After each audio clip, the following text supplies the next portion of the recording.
Hello friends, welcome back to my YouTube channel. আজ আপনাদের দেখাবো পেটিএম ইউপিআই আইডি ক্রিয়েট করার সময় এরকম প্রবলেম হলে কিভাবে এর সমাধান করবেন। দেখো, আমি পেটিএম ইউপিআই আইডি ক্রিয়েট করার সময় ব্যাঙ্ক অ্যাকাউন্ট লিঙ্ক করার সময় এরকম প্রবলেম হচ্ছে। দেখো এখানে কি লেখা আছে, we are unable to link your bank account right now, don't worry, we will notify you as soon as linking is possible. You can make payment in Paytm through other UPI ID or via debit card net banking. এরকম problem কাদের সঙ্গে হচ্ছে, কেন হচ্ছে, সব details এই ভিডিওর মাধ্যমে বলবো।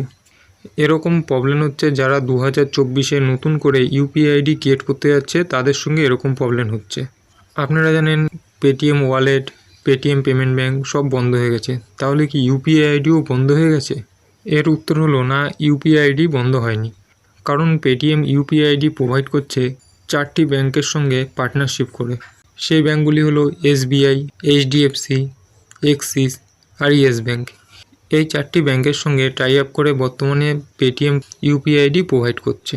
অর্থাৎ ইউপিআই আইডি পেটিএমের তরফ থেকে কোনোভাবে বন্ধ করা হয়নি। কিন্তু এবার প্রশ্ন হলো, আপনি যখন ইউপিআই আইডি ক্রিয়েট করতে যাচ্ছেন তখন এরকম প্রবলেম কেন হচ্ছে? এরকম প্রবলেম হচ্ছে যারা 2024-এ নতুন করে ইউপিআই আইডি ক্রিয়েট করতে যাচ্ছেন তাদের এরকম প্রবলেম হচ্ছে। এই প্রবলেম কবে সমাধান হবে? আমি নিজে পেটিএম কাস্টমার কেয়ারের সাথে কথা বলেছিলাম, তারা বলছিল যে আপডেটের কাজ চলছে। কবে এই প্রবলেমের সমাধান হবে তারা সঠিকভাবে কিছু জানাতে চাননি। তবে আমার মনে হয় এই প্রবলেম খুব শীঘ্রই সমাধান হয়ে যাবে। যারা 2024-এর আগে ইউপিআই আইডি লিঙ্ক করে রেখেছেন তাদের কোনো প্রকার সমস্যা হচ্ছে না। তারা সহজেই ইউপিআই আইডি ইউজ করে পেমেন্ট রিসিভ কিংবা পেমেন্ট করতে পারছেন। তাদের ক্ষেত্রে কোনো প্রকার সমস্যা হচ্ছে না। অর্থাৎ ফ্রেন্ডস, আপনারা বুঝতে পারলেন এরকম প্রবলেম কেন হচ্ছে, কবে এর সমাধান হবে। অর্থাৎ পেটিএম যতদিন পর্যন্ত না এই প্রবলেমের সমাধান করছে ততদিন এই প্রবলেম আপনার চলতে থাকবে।